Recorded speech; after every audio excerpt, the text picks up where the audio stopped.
अमीर अब्बास वजीर आजम साहब कल अचानक लंदन चले गए, तो क्या इत्तलात हैं, क्यों गए अचानक एकदम बजाय पाकिस्तान आने के? देखिए, दौरा तो शेड्यूल नहीं था लंदन का। उन्होंने मिस्र से वापस पाकिस्तान आना था। लेकिन आप जानते हैं राना साहब के वजीर आजम तो शहबाज शरीफ हैं, लेकिन सारी हिदायत और अहकामात लंदन से ही मिलते हैं।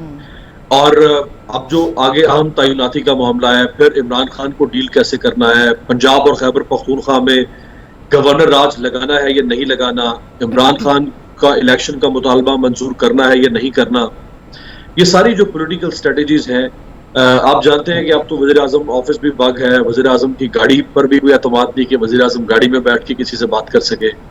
तो वज़ीर आज़म ने फिर मुनासिब समझा और नवाज शरीफ चाहते थे कि वहीं बैठ के दोनों भाई राजो न्याज की जो भी बातें हैं और जो मामलात हैं उनको तय करेंगे। बाकी जो इनके इत्तेहादी हैं उनमें से किसी की कोई खास हैसियत नहीं है सिवाय दो लोगों की, यानी पीपल्स पार्टी और PMLN। किसी हद तक उसमें फिर JUI का एक पलड़ा भारी हो सकता है, लेकिन जो बागी इत्तेहादी हैं उनको ये ना तो अहम फैसलों में कोई खास एतमाद में ले रहे हैं, ना ही वो कोई इनके फैसलों में कोई खास इनपुट दे रहे हैं। उसकी वजह यह है, वो भी इस बात को समझ चुके हैं कि हमने ये एक हिमाकत कर दी थी। इमरान खान जो अपने बोझ तले खुद दब रहा था, जिसका इजहार सरदार अख्तर मेंगल कर चुके हैं, जिसका इजहार ANP के जायद खान ने कहा कि हम शुक्र है कि इस गुनाह में शामिल नहीं हुए।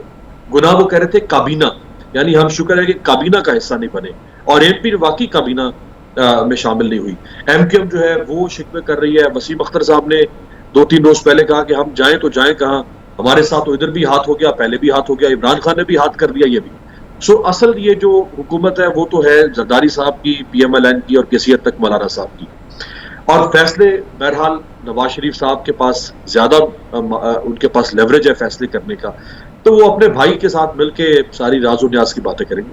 ठीक है लगारी साहब, आप समझते हैं कि जैसे अमीर अब्बास कह रहे हैं, तो शहबाज शरीफ साहब जब आएंगे तो डेफिनेटली कुछ डिसीजंस लेके आएंगे, और आने वाले दिनों में आप समझते हैं कि कुछ मामला जो हैं वो क्लैरिटी की तरफ जाएंगे, चाहे वो आर्मी चीफ की तैनाती हो या इलेक्शन हो या और दीगर मामलात हों?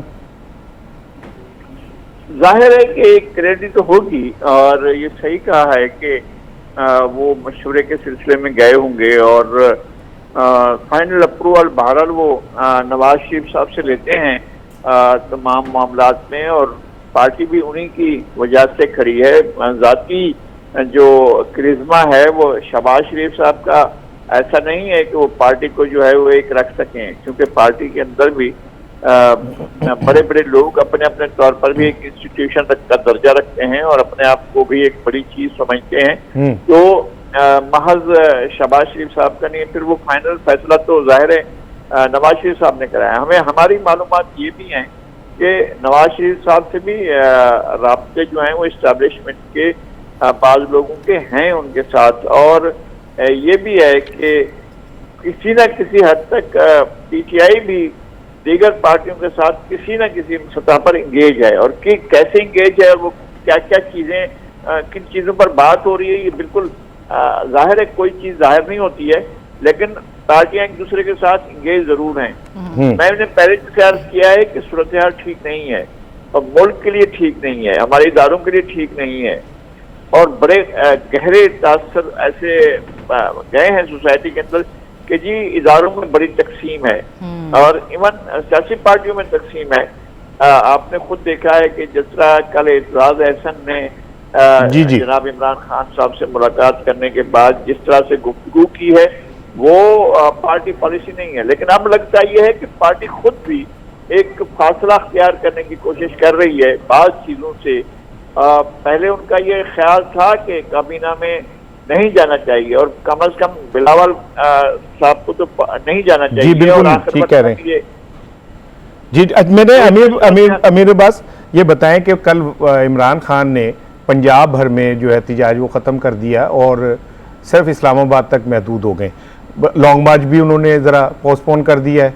फिर तीसरी बात ये कि जो FIR में नाम थे उस हवाले से भी, चाहे PTI कुछ भी कहे कि यूँ है, डेफिनेटली वो FIR जो दर्ज हुई है उसमें इमरान खान की कहीं ना कहीं PTI की कॉन्सेंट शामिल है।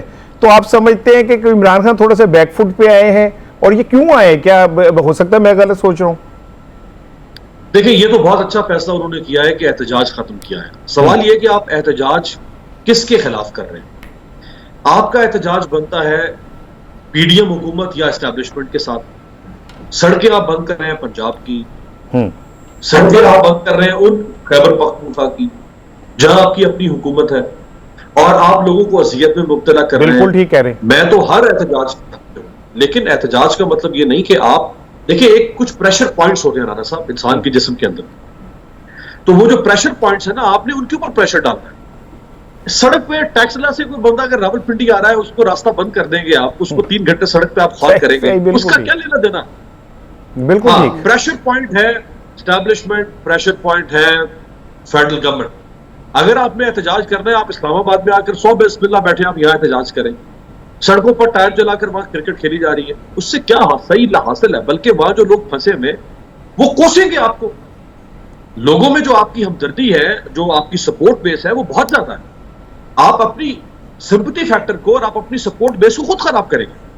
मेरा ख्याल है पीटीआई का कोई सपोर्टर भी अगर फंसा होगा उस ट्रैफिक के अंदर, उसकी फैमिली साथ है, बच्चे साथ है, वो बुजुर्ग साथ है, वो 3 घंटे 4 घंटे सड़क पर फंसा हुआ होगा, वो कोई नेक तमन्ना है तो नहीं आपके लिए लेकर, बिल्कुल आपको दुआएं देगी। ठीक है, ठीक। तो ये अच्छा फैसला है कि उन्होंने इसको खत्म किया है। लेकिन हमारी इत्तला तो ये है कि उन्होंने जुमेरात को जो आखिरी कहा था कि वो कल से शुरू कर रहे हैं लॉन्ग मार्च, वो इस एफआईआर को चैलेंज करने जा रहे हैं।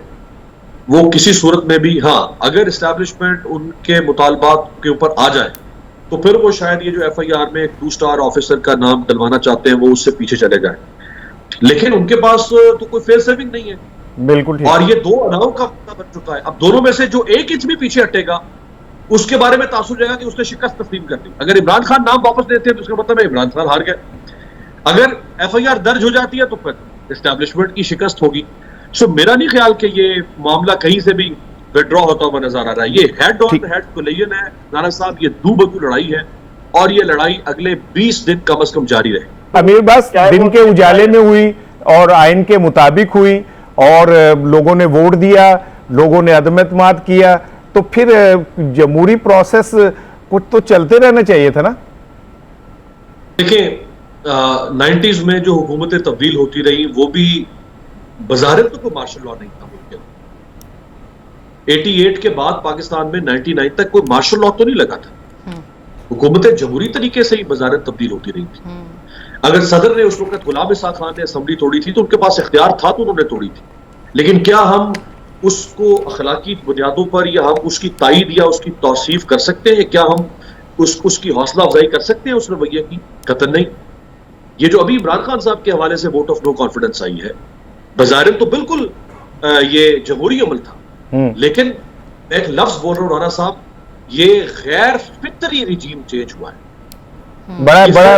बड़ा दिलचस्प लफ्ज इस्तेमाल किया तुमने, गैर फितरी रिजीम चेंज। और मैं अमेरिका वाला तो इमरान खान साहब वो बेचते हैं मंजर, वो इमरान खान साहब कहते रहे जो भी अमेरिका वर्का का, मैं अमेरिका की बात नहीं मानता, लेकिन कुछ चीजों के ये 2 आंखें भी गवाह है इस इस्लामाबाद शहर के अंदर। वो जो मार्च के महीने में और अप्रैल के महीने में कुछ मुलाकातें हमने भी देखी है, उसमें बड़े बड़े लोगों ने किरदार अदा किया है। लेकिन वो तो अमीर पीटीआई के लोग भी कर रहे थे, वो अब भी कर रहे हैं, इमरान खान अब भी उन्हीं से सब कुछ मांग रहे हैं, तो वो तो एक मेरा ख्याल है हमारे पॉलिटिकल सिस्टम का हिस्सा है सारा ये। बिल्कुल, ये देखिए, ये अलमिया है हमारा। आज इमरान खान ने एक हद फासिल खींच दी पाकिस्तान में सिविल मिलिट्री रिलेशनशिप के हवाले से, कि सिविलियन सुपरमेसी के लिए एक उन्होंने लकीर खींच दी। बट उन्होंने ये तहरीक जो एक ढल चुकी है सिविलियन सुपरमेसी के अंदर, वो इसको उसकी इंतहा पर नहीं ले जाना चाहते, बल्कि वो इक़्तिदार की तरफ ले जाना चाहते हैं। ये बड़ा रेयर मौका है राना साहब, लगारी साहब तो हमारे अजीम साथी में से हैं। ये बड़ा रेयर मौका है कि कोई अवामी तहरीक शुरू हो जाए, या तहरीक शुरू किसी और मकसद के लिए हुई होगी, लेकिन वो सिविलियन सुपरमेसी का रंग इख्तियार कर ले। अमीर एहसन इकबाल साहब ने आज एतराफ़ किया कि पीटीआई के और नून लीग के राब्ते हैं और कोई कहीं ना कहीं बातचीत चल रही है। तो अभी आप कह रहे थे कि दोनों हेड ऑन है, तो अगर वो हेड ऑन है तो एहसन इकबाल साहब तो कह रहे हैं कि नहीं, हमारे राब्ते हैं और हमारी बातचीत हो रही है। नहीं, आप जी जी, मैं अमीर आपसे बात कर रहा हूँ, मेरे पास आपसे। जी जी, इसमें सरदार अयाज सादिक साहब का नाम है नून लीग की तरफ से, एक और शख्सियत है, 2 लोग हैं। इसी तरह से पीटीआई की तरफ से असद कैसर साहब से मेरी अपनी बात हुई है, उन्होंने कहा है कि हाँ हमारे राब्ते हैं, उन्होंने इसकी तायद की है। लेकिन जो हेड ऑन हेड वाली बात है उसमें कोई दो राय नहीं, हेड ऑन हेड है, कोलिजन है, लेकिन जो ये राब्ते हैं, ये देखिए, ये ना इन राब्तों से कोई बंधन बनेगा, ना इन राब्तों से कोई रिश्ता जुड़ेगा। ये रिश्ते बड़े कच्चे धागे के होते हैं राणा साहब, ये रिश्ते जब कच्चे धागे टूटते हैं तो फिर रिश्ते टूटते हैं, ये रिश्ते टूट चुके हैं। इन 20 दिनों में तो कोई रिश्ता बहाल होने वाला नहीं है, इन 20 दिनों में तो कोई नाता, कोई बंधन जुड़ने वाला नहीं है। हाँ, 20 दिन के बाद, चूंकि हमारी एस्टैब्लिशमेंट का एक फैसला कुन किरदार रहा है पाकिस्तान में, हमेशा एक डिसाइसिव रोल प्ले करती है एस्टैब्लिशमेंट हमेशा, और एस्टैब्लिशमेंट की सूरत हाल ये है कि हर 3 साल के बाद उसका खून तब्दील होता है, जैसे डायलिसिस होता है। यानी आप ये कह रहे हैं कि मुज़ाकरात जो हैं नहीं हो रहे और सूरत हाल तसादुम की तरफ ही बढ़ रही है।